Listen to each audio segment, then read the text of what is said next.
Hello and welcome to the Business Standard Morning Show. I'm Ishan Gera and here are the stories for the day.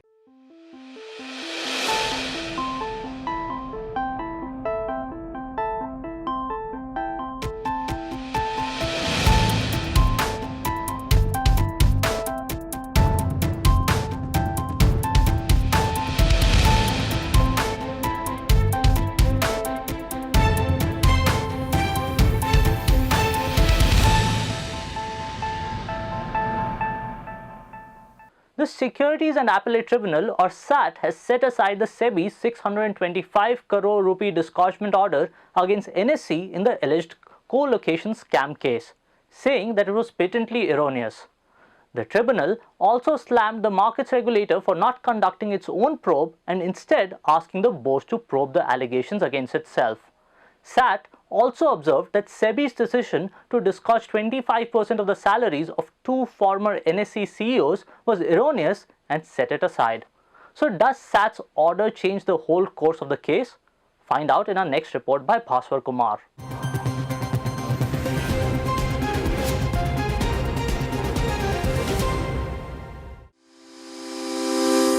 In April of 2019, markets regulator SEBI had directed India's largest board's National Stock Exchange to disgorge 625 crore rupees for alleged violations of the Stock Exchanges and Clearing Corporation regulations over lapses at its co-location facility. The NSE was also told to pay an annual interest of 12% to be calculated from April 2014 on the total fine.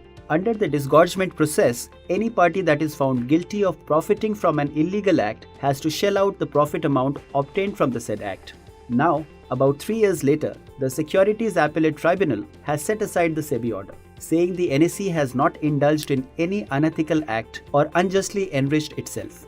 The NSE's former top executives, Chitra Ramkrishna and Ravi Narayan, also got some relief. But the SAT directed the NSE to deposit 100 crore rupees for lack of due diligence in following its own norms and circulars. This amount will be adjusted against what has already been paid by the NSE, while SEBI will have to refund any excess amount to the exchange within 6 weeks. The SAT also observed that there had been no finding that Ramkrishna or Narayan made any wrongful gains. It set aside the market regulator's direction that they disgorge 25% of their salaries drawn during a certain period. The direction prohibiting them from associating with any listed company, market infrastructure institution, or any other intermediary for 5 years was also set aside, substituted for the period already undergone by them. The co-location facility was launched by the NSE in 2009.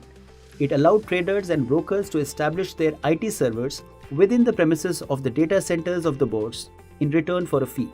These participants were able to access information about stock prices faster, resulting in faster trade execution. However, a whistleblower wrote to SEBI in 2015 alleging market manipulation by certain brokers using this facility. The co-location technology's implementation was carried out under the supervision of Narayan and Ramkrishna. The Central Bureau of Investigation, which has also been investigating the matter, arrested Ramkrishna in March last year. However, she was later granted bail. Coming back to the recent SAT order, the tribunal came down heavily on the market regulator. It noted that when serious allegations were made against a first-level regulator, namely the NSE, SEBI should have been proactive and conducted its investigation seriously. Instead, the SAT found that SEBI adopted a slow approach and placed a protective cover over the NSE's alleged misdeeds. The SAT also said that there was laxity at the NSE, which resulted in unequal distribution of IPs on the servers. Meanwhile, it allowed SEBI's direction to initiate inquiry against NSE employees. It also directed the markets regulator to consider the charge of connivance and collusion of OPG Securities and its directors with any employee or official of the exchange. The violations committed by OPG have been affirmed. As a result, SEBI has given 4 months to recalculate their disgorgement. The SAT said that OPG had remained connected to the secondary server in spite of warnings. OPG gained an advantage in accessing the data faster than other brokers due to a low load on the secondary server.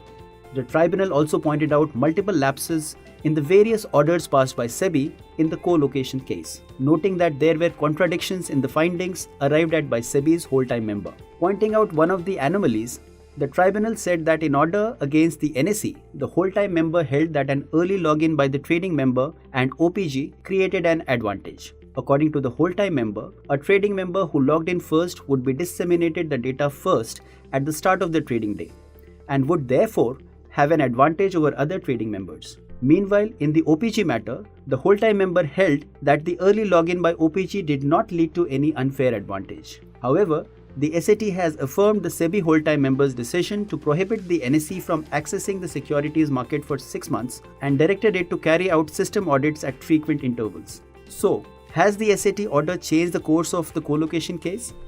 So the current SAT order definitely changed the course, the way entire colocation matter was being looked at.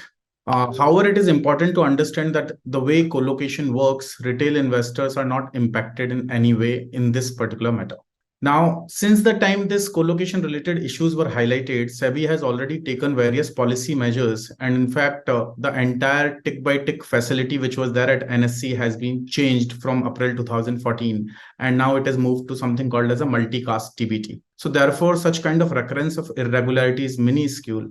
Also, one thing which needs to be remembered is that the order which has been set aside is not of the penalty order, which is a separate order and is pending at SAT, which is with respect to 25 lakh rupees penalty on the then MDs and CEOs, as well as the 1 crore penalty on the exchange. So this order is technical and not substantive in that sense. This is on the technicality on when disgorgement can be called, can be imposed, and whether this is a fit case for imposing disgorgement, especially when there is no finding of a personal profit being derived or computation of that amount in the SEBI order.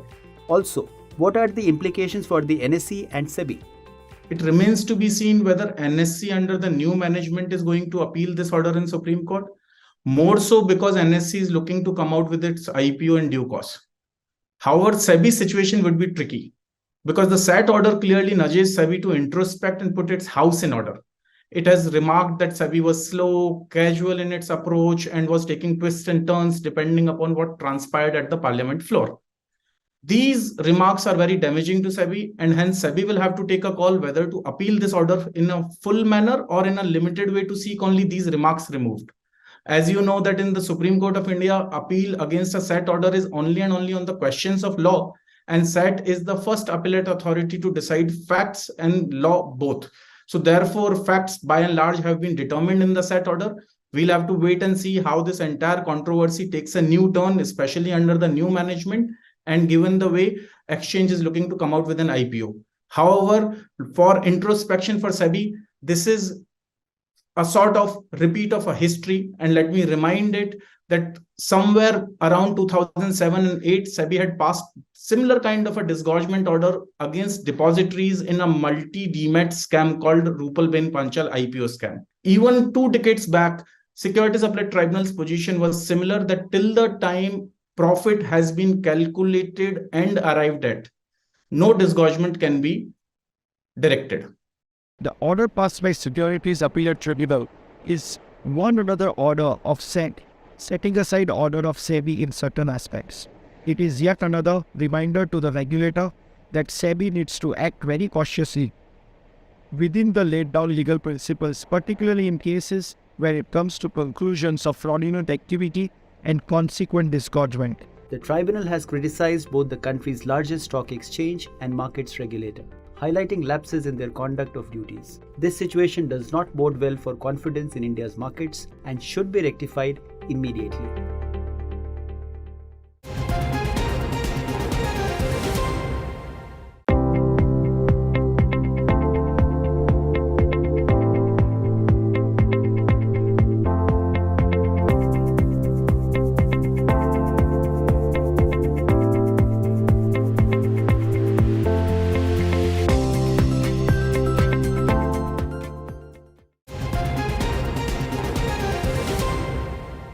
SEBI is also busy drafting guidelines for financial influencers who of late have been giving a tough time to the markets regulator. Meanwhile, the central government has also come out with a set of guidelines governing social media endorsements.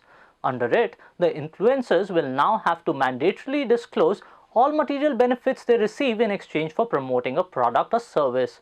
There is also a provision for a 6-month ban and a fine or both for violations. So what impact will it have on the influencer industry? Tushar Verma has the answer.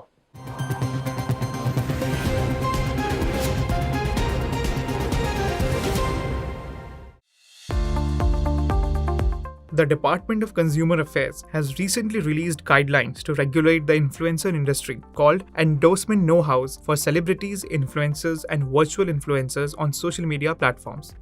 The rules are aimed at all influencers across social media and video platforms who will now have to disclose all material interests they receive in exchange for endorsing a product or service. According to a 2022 study, the reach of influencers in India has multiplied tremendously in recent years. On average, influencers reach more than 1 in 4 viewers on social and video platforms. 3 in 5 consumers are likely to try products after hearing about them from an influencer. Thus, if influencers impact consumer behaviors, how pertinent is it to regulate them? I think regulations around influencers have been needed for a decade. I remember writing as far back as 2010-11 when blogs were very popular, and people we knew were taking money for endorsements or writing about things, and even on social media you could see that there needs to be proper disclosure, just like there were disclosure norms that were required for paid media in traditional news. So I thought it was natural for disclosures to be there in the interest of transparency for consumers. The penalty for not abiding by the guidelines is high. Influencers failing to disclose or engaging in false advertisements will amount to a violation of Consumer Protection Act of 2019. In accordance with the law, a fine of 10 lakh rupees may be imposed, which may increase to 50 lakh rupees on repeated offence. Further, such influencers may also be barred from promoting and endorsing any product or service for up to 3 years. The Consumer Protection Authority, or CCPA, said the guidelines have been drafted to safeguard consumer interests. We reached out to Salman Waris of Tech Legis LLC to understand what prompted the government to introduce the guidelines now. I think social media over the years have evolved, and in the last couple of years has evolved very quickly, at times blurring the lines between traditional media and social media, and also probably having more influence than the traditional media. So this was one space which was currently not specifically regulated as such.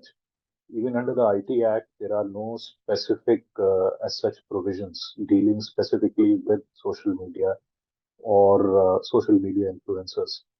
So hence the need, so it's a gradual maturing of the market in the country and the subsequent requirement.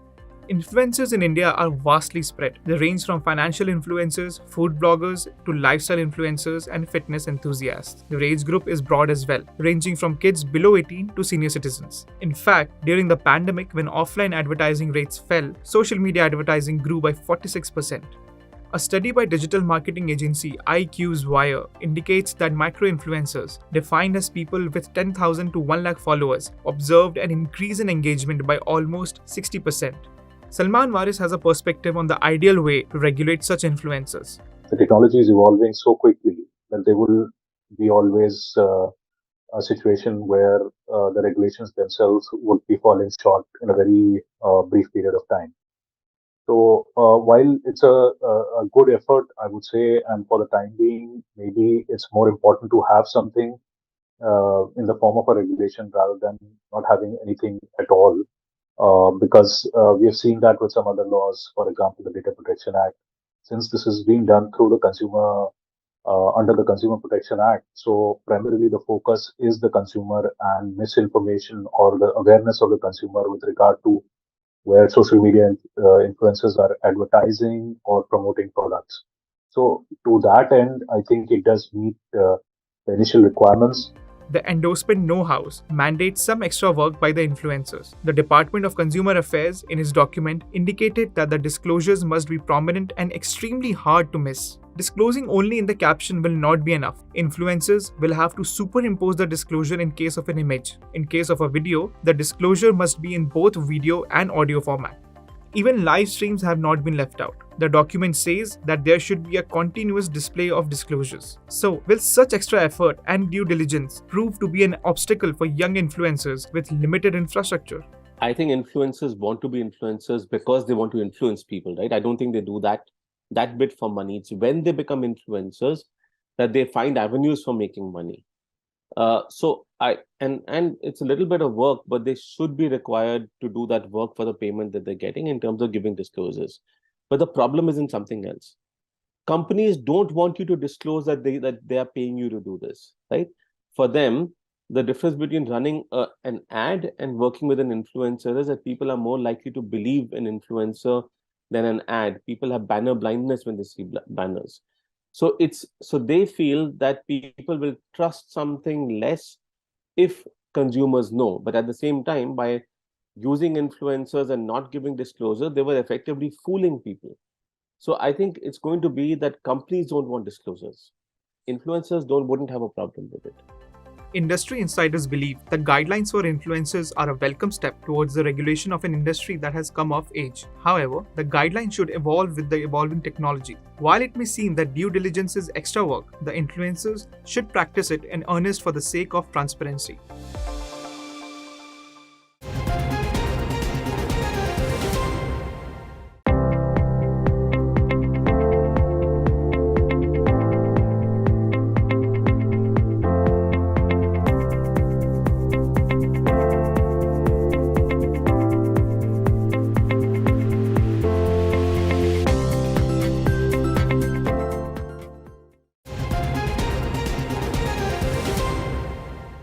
Moving on, equity markets have remained muted for most part of January amid pre-budget volatility. As we enter the last leg, how will the market trajectory play out in the run-up to the union budget? Rex Cano looks at the past trends to bring you the answer.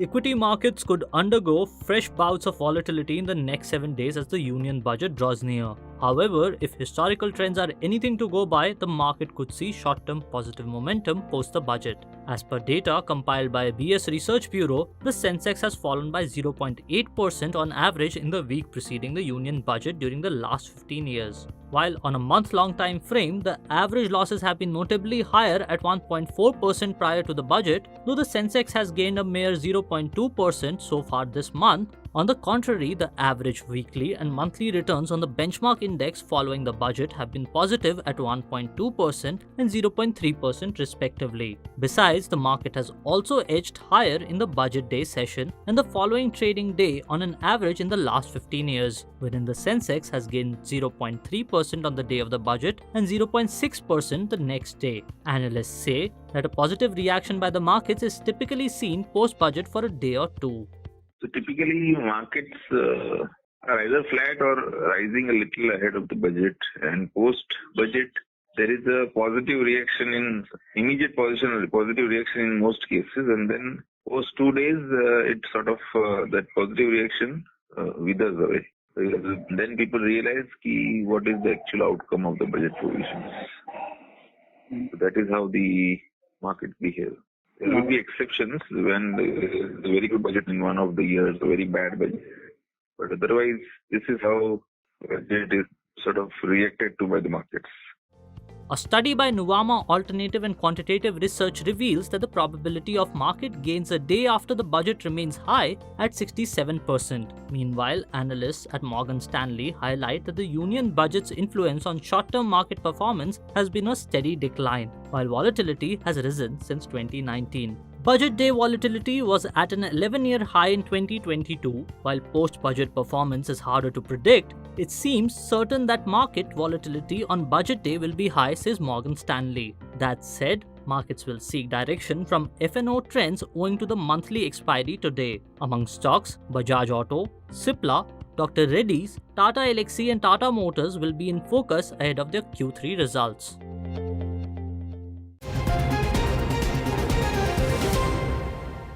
Last Friday, over 2 lakh depositors heaved a sigh of relief when Bombay High Court set aside Yes Bank's decision to write off additional Tier 1 or AT1 bonds. In today's Decoded segment, we tell you more about these high-yielding but unsecured bonds.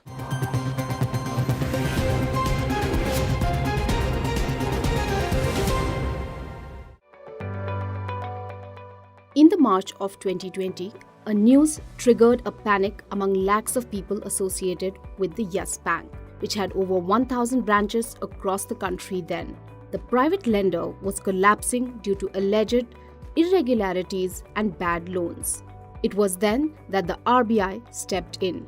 A restructuring plan was announced with the central bank superseding the commercial bank's board. Later, the government announced that the SBI would buy a 49% stake in the ailing private lender. 2 years on, financial results show that the bank's health has improved. But a decision taken by the bank and RBI administrator on March 14, 2020 has put over 2 lakh depositors in a fix. The decision was to write off its additional Tier 1 or AT1 bonds worth around 8,415 crore rupees. And this decision has now been overturned by the High Court. The bank, on its part, said that it would appeal the order in the Supreme Court. But what are these AT1 bonds that have led to this legal battle? Let's understand. AT1 are a type of unsecured perpetual bonds that banks issue to shore up their core capital base and comply with Basel III norms. These norms were formulated after a string of banks collapsed in the 2008-2009 global financial crisis and called for maintaining stronger balance sheets. Under Basel III norms, banks are required to maintain capital at a minimum ratio of 11.5% of their risk-weighted loans. Of this, 9.5% needs to be in Tier 1 capital. AT1 bonds fall under this type of capital. The AT1 bonds are long-term and do not carry any maturity date. They also attract large investments as their face value is 10 lakh rupees per bond. These bonds carry call options that allow banks to redeem them after 5 or 10 years. They also carry a high rate of interest around 9 to 9.5%. But these bonds also carry a higher risk. The banks are not obliged to use the call option and they can opt to pay only interest on these bonds for eternity. They can also skip interest payouts for a particular year or even reduce the bond's face value without informing the investors. Moreover, if the RBI feels that the bank is on the brink of collapse, they can also simply ask the bank to cancel the outstanding AT1 bonds. The same happened in the case of Yes Bank. Bonds worth 8,415 crore rupees were written off, leaving investors in a lurch. Now, with the court saying that the bank did not have the authority to write off the bonds, what becomes of the legal tussle remains to be seen.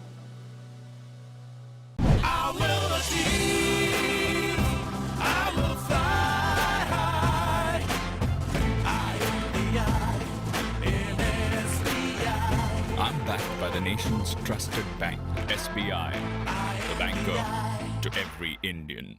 An investigation by SEBI has revealed the Yes Bank labeled these AT1 bonds as super FD and individual investors were not aware about the risks involved while purchasing it. That's all for today. For more news and analysis, please log on to business-standard.com. We'll be back tomorrow with our next episode. Thank you for watching. If you like this video, share it and subscribe to Business Standard. For more news, views and insights, log on to www.business-standard.com. Do also follow us on YouTube, Twitter, Facebook, Instagram, Telegram and LinkedIn.